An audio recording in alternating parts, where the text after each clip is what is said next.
Well, welcome back to the final segment of today's show here on The Gallows Show. I'm Mandy Gunasekara, that I've been guest hosting here live from the Neshoba County Fair, and I'm so excited to be joined for a short but sweet segment with C. Scott Bounds, our local representative representing this area, District 44, Chairman of Appropriations House Committee, and President of the Neshoba County Fair Board. We're excited that you're joining us today to wrap things up, and congratulations on what everyone's been saying has been one of the best fairs yet.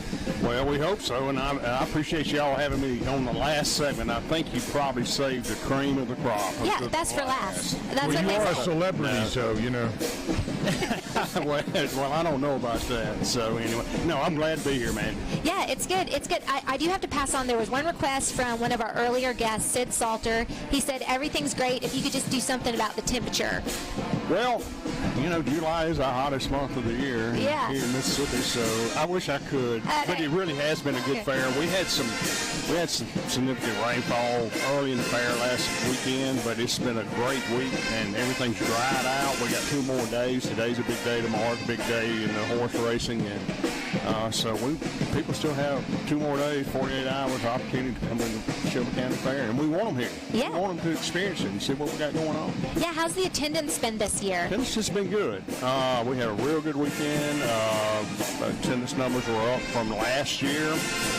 Through the first part of the week, which we always anticipate them being about level from year to year, which was the case this year. But I will tell you, we always watch the year after an election year. Yeah. The first year after an election year, if we're going to be down any, it's going to be that year. But we've maintained where we were last year and then a little bit above, so we are really pleased with where our attendance has been this year.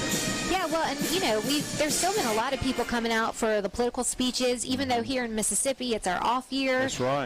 As you know, but there's a lot going on in the national stage. We've got judge races, nonpartisan judge races, but races nonetheless. So folks are still coming out and gathering around here on Founder Square to listen in. Yeah, and I know you had Justice Kitchens on your previous guest, but and I know the citizens understand this, but Supreme Court races or justice races, judicial races are very important. Oh, yeah. They're very important. And so, as is every election and every race, well, people need to get out and vote. They need to research the candidates and get out and vote.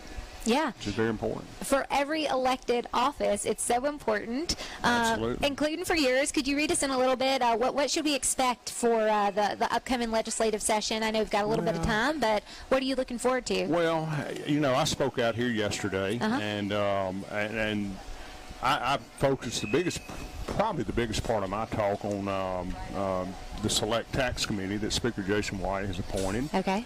It's 19 of us. Chairman Trey Lamar, who's chairman of the House Ways and Means Committee, and myself are co-chairing that committee. It's the Select Committee on Tax Reform. We're going to look at everything that is in our tax code this year. Yeah. Things that we can possibly change to put more money into this, you know, in our citizens' pockets, to grow the state's economy.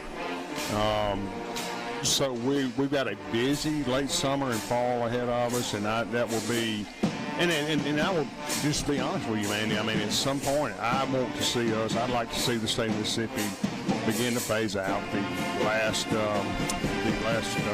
phase of the income tax, state personal income tax. Yeah.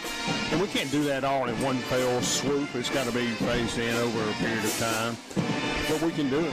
Yeah. We can do it. And it has shown since we passed our first income tax elimination in 2016, what has happened to the state's economy, what has happened to our revenues. They just, continue to go up every year from that year forward, and which has created a surplus for us, not only from the standpoint of bringing in more revenue, but us putting in principles and policies that we were running the business like a state.